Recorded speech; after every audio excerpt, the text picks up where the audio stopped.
معذور بچوں میں کمی ہوئی ہے، معذوری ختم ہو رہی ہے۔ دوسرا یہ ہے کہ اس پر بھی عرب و عجم کے علماء کا اتفاق ہے۔ عرب میں علماء کا اجلاس ہوا، روم میں ہوا، پاکستان میں ہوا، اور ملک پاکستان کے جتنے بڑے ادارے اور جتنے جید علماء ہیں ان تمام علماء کی رائے پولیو کے قطرے پلانے کے بارے میں یہی ہے کہ تمام بچوں کو یہ قطرے پلائے جائیں، اس میں کوئی نقصان دہ چیز نہیں ہے۔ اچھا جی، ایسی کوئی بھی ویکسین ہو جس میں حرام حلال کا شبہ موجود ہو، حقیقت واضح طور پہ نامعلوم ہو، تو اس کے بارے میں کیا رائے ہے جی؟ دیکھیں جی، حرام حلال کا شبہ، میرے خیال میں یہ جملہ غلط ہے۔ حلال یقینی اور حرام کا شبہ، جس چیز کے بارے میں حرام کا شبہ ہو اور وہ قلیل مقدار میں ہو تو بطور علاج اس کے جواز کا فتویٰ ہے، بہتر نہیں، جواز کا فتویٰ ہے۔ بعض علماء کی رائے یہ ہے کہ اگر اس کا متبادل موجود ہے حلال میں اور کم قیمت میں موجود ہے تو حلال کو ہی اختیار کیا جائے۔ اگر کسی چیز کے بارے میں شائبہ ہے تو شائبے کی بنیاد پر فیصلے نہیں ہوتے، چونکہ ایک ہوتا ہے یقین اور ایک ہوتا ہے شبہ۔ تو شبے کی بنیاد پر چیزوں کو چھوڑا نہیں جا سکتا، خاص طور پر ایسی چیزوں کو۔ الیقین لا یزول بالشک، یقین شک سے زائل نہیں ہوتا جب تک آپ کو اس چیز کے بارے میں حرام ہونے کا یقین نہ ہو۔ اگر وہ دوائی 100% حرام چیز سے بنی ہے، اس کے بارے میں بھی اس صورت میں جواز کا فتویٰ ہے کہ متبادل موجود نہ ہو، یا متبادل موجود ہو تو اس مریض کی دسترس میں نہ ہو، اس کے لیے اس سے علاج کروانا ممکن نہ ہو۔ مثال کے طور پر ایک نسخہ یا تو ہے ہی نہیں، دوائی ہے ہی نہیں، یا وہ ہے تو وہ لاکھوں میں ہے، اور جس چیز میں حرام اجزاء ہیں وہ ہزاروں میں، سینکڑوں میں ہیں، تو مجبوری کی صورت میں مریض کی صورت کو پیش نظر رکھتے ہوئے علماء کا فتویٰ اس کے جواز کا ہے۔ اچھا جی، بعض لوگوں کا کہنا ہے کہ یہ جو پولیو ویکسین ہے یہ نقصان دہ ہے، تو اس حوالے سے کیا موقف ہے جی آپ کا؟ یہ رائے تو چلی آ رہی ہے، میری ناقص رائے میں یہ رائے وہ لوگ ان لوگوں کی ہے جو کم علم ہیں، یا جو مرعوب ہیں کفار سے، یا جن کے اوپر امریکہ اور ان جیسے لوگوں کا رعب چھایا ہوا ہے۔ سوال یہ ہے کہ میری رائے کا اعتبار نہیں ہے، میری رائے کی حیثیت نہیں ہے۔ رائے ہمیشہ ذی رائے لوگوں کی ہوتی ہے۔ مثال کے طور پر مفتی منیب الرحمان صاحب ایک مسلک کے نمائندہ ہیں، مفتی تقی عثمانی صاحب ایک مسلک کے نمائندہ ہیں، علامہ ساجد میر صاحب ایک مسلک کے نمائندہ ہیں۔ اب یہ تینوں مسالک جو ہیں وہ پولیو کے قطروں کے جواز کے قائل ہیں، اور تینوں بڑے حضرات، ہم جیسوں نے ان کو فالو کرنا ہوتا ہے، ہم نے اپنی رائے قائم نہیں کرنی ہوتی۔ تو ملک کے جو بڑے دارالافتاء ہیں ان کا فتویٰ اور ان کی رائے موجود ہے۔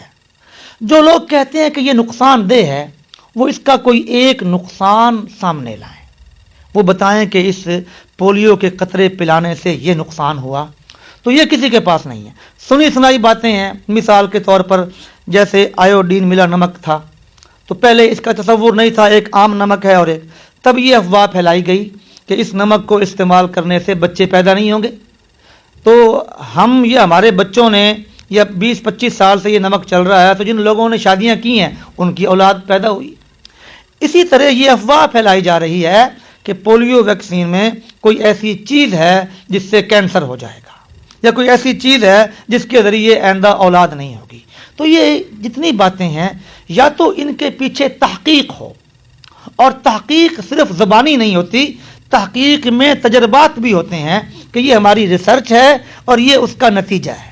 تو اگر کسی کے پاس تحقیق ہے تو وہ اس تحقیق کا نتیجہ پیش کرے کہ ہماری تحقیق یہ ہے کہ پولیو کے قطرے پلانے سے کینسر ہوتا ہے، اور نتیجہ یہ ہے کہ اتنے لوگوں کو کینسر ہوا ہے، یا اس سے اولاد پیدا نہیں ہوتی، ان لوگوں نے قطرے پیے تھے، ان کی آگے اولاد نہیں پیدا ہو رہی، یا جو بھی نقصان ہے، تو صرف یہ نہ کہیں کہ اس کے اجزاء ایسے ہیں، ان میں یہ چیزیں ہیں۔ بھائی یہ آپ کی تحقیق ہے، تحقیق غلط بھی ہوتی ہے اور درست بھی ہوتی ہے۔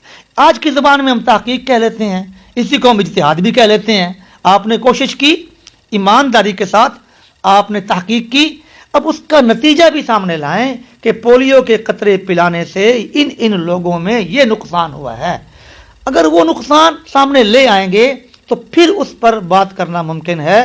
ایسے ہی بات کرتے رہنا یہ ایک دیوانے کا خواب ہے، دیوانے کی بڑھ ہے، اس کو تحقیق نہیں کہا جائے گا، ان کی ایک رائے کہا جائے گا۔ بعض لوگوں کا کہنا ہے کہ اللہ پر بھروسہ ہونا چاہیے، یقین اللہ پہ ہونا چاہیے، ایسے کچھ نہیں ہوتا بیماریوں سے، یہ ویکسین کی بجائے دعا کرنی چاہیے، تو یہ جو ہوتا ہے اللہ سے ہوتا ہے۔ یہ اچھی بات ہے، اچھی بات ہے، میں یہ کہوں گا کہ ان کے اعلیٰ ایمان کی دلیل ہے، لیکن رسول اللہ صلی اللہ علیہ وسلم کی زندگی جو ہمارے لیے آئیڈیل ہے، آپ صلی اللہ علیہ وسلم نے اسلام کی سربلندی کے لیے دعائیں کی ہیں یا عملی اقدامات کی ہیں؟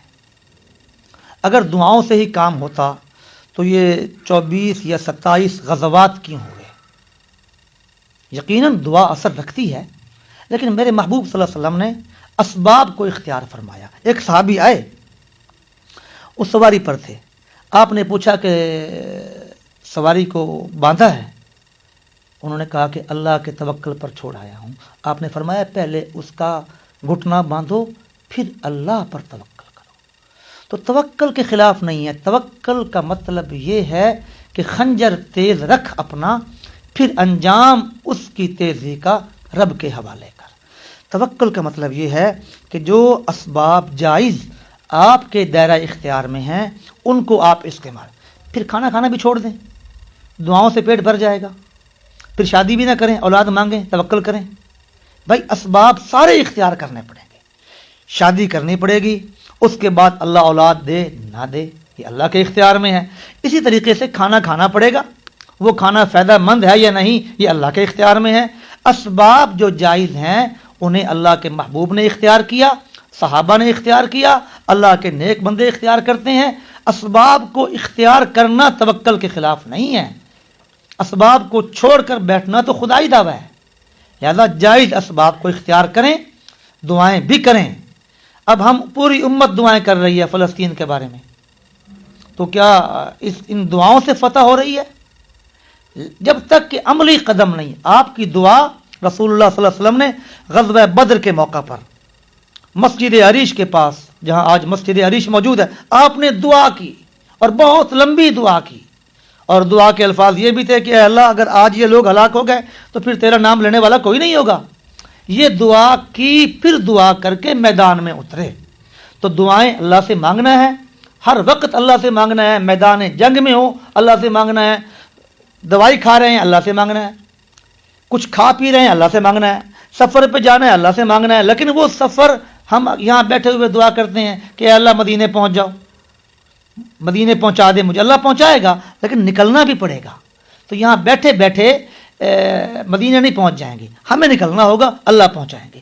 طالبان افغانستان میں جو تھے مجاہدین، انہوں نے ایک طویل عرصہ جنگ لڑی، ان کے پیچھے بھی دعائیں تھیں، ان کی اپنی بھی دعائیں تھیں، دعاؤں کے ساتھ عمل جڑا ہوا تھا۔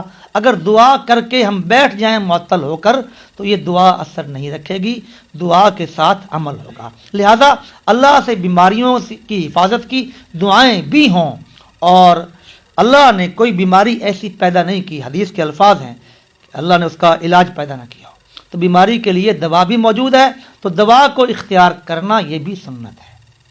اچھا جی، اسلامی تاریخ میں کوئی ایسی نظیر ملتی ہے جہاں پہ کسی بیماری کے خوف سے یا پتہ ہو کہ اس کا پھیلاؤ ہو رہا ہے، اس کے لیے کوئی ویکسین کی ہو؟ دیکھیں جی، بیماری کے خوف سے یا بیماری کے آنے سے ہر دور میں تدابیر اختیار کی گئی۔ اس دور کی جو تدابیر تھیں، لازمی نہیں ہے کہ اس دور میں انجیکشن تو نہیں تھا، یہ سب بعد کی دریافت ہے۔ اس دور میں کیپسول نہیں تھے، گولیاں نہیں تھیں، یہ بات کی جاتا ہے۔ اس دور میں جو چیزیں ضروری تھیں، مثال کے طور پر حدیث میں آتا ہے کہ جہاں طاعون پھیل جائے تو کوئی طاعون والے علاقے کا بندہ باہر نہ نکلے، اور جہاں طاعون پھیلا ہوا ہے باہر کا بندہ وہاں نہ جائے۔ یہ احتیاطی تدابیر ہیں۔ اس طرح کئی مثالیں ایسی مل سکتی ہیں کہ جو اس دور کا علاج معالجہ تھا، آج کی ویکسین نہیں تھی، آج کا انجیکشن نہیں تھا، آج کی گولی کیپسول نہیں تھا، لیکن تدابیر ہر دور میں اختیار کی گئی۔ جی ٹھیک ہو گیا. جیسا کہ آپ نے مفتی کالم محمود اظہر صاحب کے ساتھ ہماری ویکسین کے حوالے سے گفتگو کو سنا, اسی کے ساتھ ہمیں اجازت دیجیے. اللہ حافظ.